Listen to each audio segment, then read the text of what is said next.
নমস্কার বন্ধুরা, আমার ইউটিউব চ্যানেল লক্ষ্মীখানাতে আপনাদের সবাইকে স্বাগত।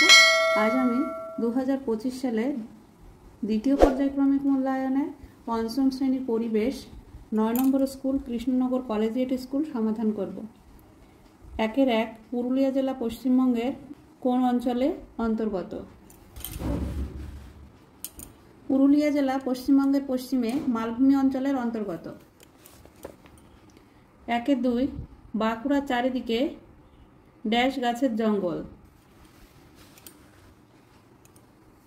বাঁকুড়ার চারদিকে শাল গাছের জঙ্গল।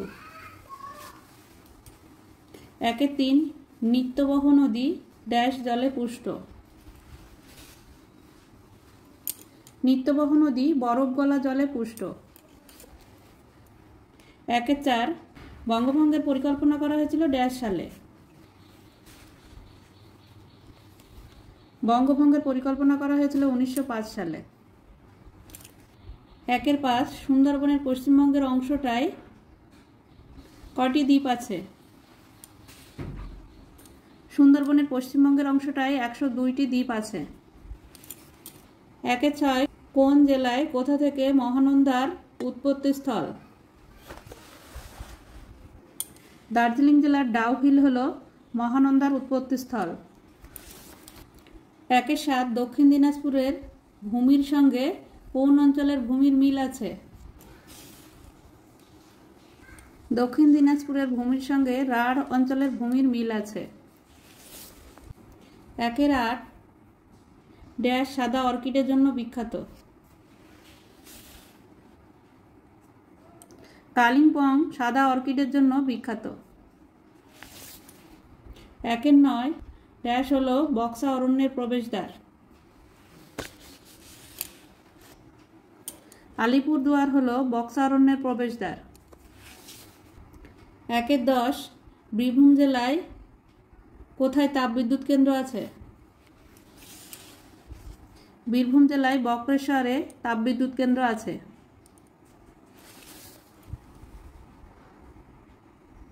2 নম্বর সঠিক উত্তরটি বেছে নিয়ে লেখো। 1 দার্জিলিং, হাওড়া, পুরুলিয়া, মালদা জেলা ছৌ নাচের জন্য বিখ্যাত। পুরুলিয়া জেলা ছৌ নাচের জন্য বিখ্যাত। 2 তমলুক, ডায়মন্ড হারবার, বারুইপুর, কৃষ্ণনগরে চিংড়িখালি দুর্গের ভগ্নাবশেষ আছে।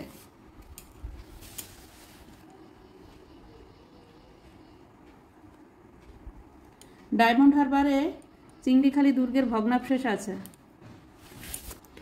3 শান্তিনিকেতন আশ্রম বর্তমানে রবীন্দ্রভারতী, গৌড়বঙ্গ বিশ্বভারতী, উত্তরবঙ্গ বিশ্ববিদ্যালয় হয়েছে।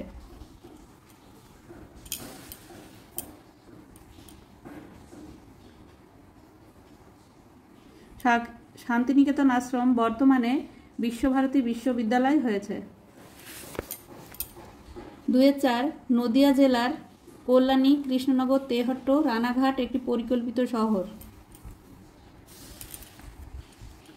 নদিয়া জেলার কল্যাণী একটি পরিকল্পিত শহর। 5 কয়লা, সৌরশক্তি, বুদ্ধি, উদ্ভিদ হলো একটি মানবিক সম্পদ। বুদ্ধি হলো একটি মানবিক সম্পদ। 6 দেশের মানুষকে হাতে কলমে শিক্ষার কথা বলেছেন মহাত্মা গান্ধী, স্বামী বিবেকানন্দ, ডিরোজিও, বিদ্যাসাগর। দেশের মানুষকে হাতে কলমে শিক্ষার কথা বলেছেন স্বামী বিবেকানন্দ। 7 স্বাধীন ভারতের প্রথম শিক্ষামন্ত্রী ছিলেন ডাক্তার আব্দুল কালাম, জওহরলাল নেহেরু, মৌলানা আবুল কালাম আজাদ, সর্বপল্লী রাধাকৃষ্ণন। স্বাধীন ভারতের প্রথম শিক্ষামন্ত্রী ছিলেন মৌলানা আবুল কালাম আজাদ। 8 হলদিয়া, দীঘা শহরগুলি আরব সাগর, ভারত মহাসাগর, বঙ্গোপসাগর, প্রশান্ত মহাসাগরের উপকূলে অবস্থিত। হলদিয়া, দীঘা শহরগুলি বঙ্গোপসাগরের উপকূলে অবস্থিত। 3 নম্বর বাম দিকের সঙ্গে ডান দিক মেলাও। মেলাতে হবে দ্বারকেশ্বর নদ ও শিলাবতী নদীর মিলিত প্রবাহের নাম হচ্ছে রূপনারায়ণ। বালুরঘাট আত্রেয়ী নদীর তীরে অবস্থিত।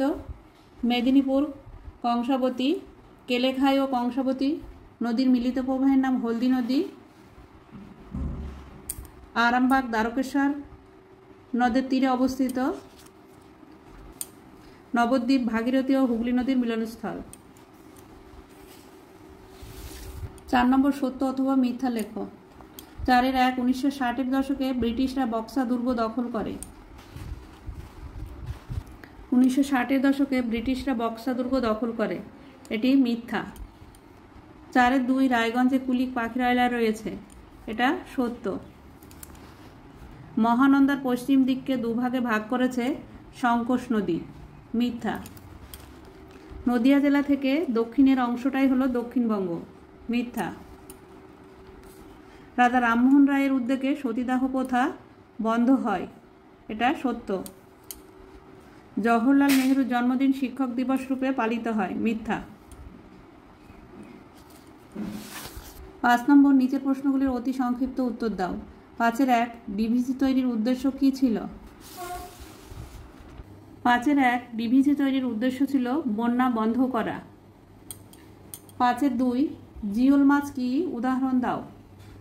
5-2 যেসব মাছ জল ছাড়া অনেকক্ষণ বাঁচতে পারে তাদের জিওল মাছ বলে, যেমন শিঙি, মাগুর।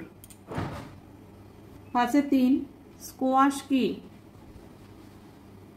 স্কোয়াশ এক রকমের সবজি যা পার্বত্য অঞ্চলে চাষ করা হয়, এটি খেতে পেঁপের মতো। ফাদি কথার অর্থ কি? ফাদি হলো জালের সুতো দিয়ে তৈরি একটা খোপ। একটি জালে এরকম অনেক খোপ থাকে। জাল অনুযায়ী ফাদির আকার বিভিন্ন হয়। 6 নম্বর তোমার জেলার সদর শহর কোনটি? এখানকার 3টি বিখ্যাত জিনিসের নাম লেখো। আমার জেলার সদর শহরের নাম কৃষ্ণনগর। এখানকার 3টি বিখ্যাত জিনিসের নাম মাটির পুতুল, সরভাজা ও সরপুরিয়া। 6-2 সার কি? একটি জৈব একটি অজৈব সারের নাম লেখো। এছাড়া আবহাওয়া ঠান্ডা থাকার দরকার হয়। তরাইয়ের একটা বিরাট অঞ্চল পাদদেশ থেকে সমতল ভূমি পর্যন্ত ঢালু, যেখানে জল দাঁড়ায় না, আবার খুব গরমও নয়। এই আবহাওয়ায় চা খুব ভালো হয়। সবুজ বিপ্লব কি?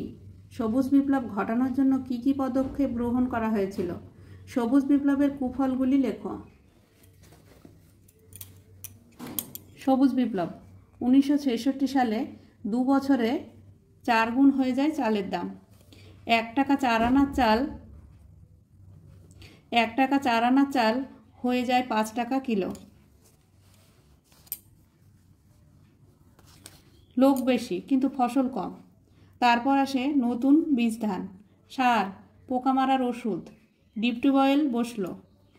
আবার নতুন করে ধান চাষ শুরু হলো। মানুষের আকাল কাটলো। বছরে 2-3 বার ধান চাষ হলো। মানুষের আকাল কাটলো, এটা হবে না। এই ঘটনাকে ভারতের সবুজ বিপ্লব বলে।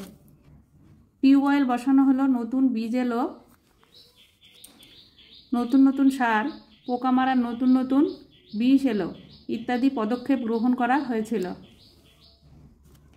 সবুজ বিপ্লবের কুফল হলো বেশি রাসায়নিক সার ব্যবহারের ফলে জমির উর্বরতা কমে যায়। রাসায়নিক কীটনাশক ব্যবহার করলে জমিরও ক্ষতি হয়। বন্ধুরা, আজ এই পর্যন্তই। ভিডিওটি ভালো লাগলে লাইক, কমেন্ট ও শেয়ার করবেন এবং চ্যানেলটি সাবস্ক্রাইব করবেন।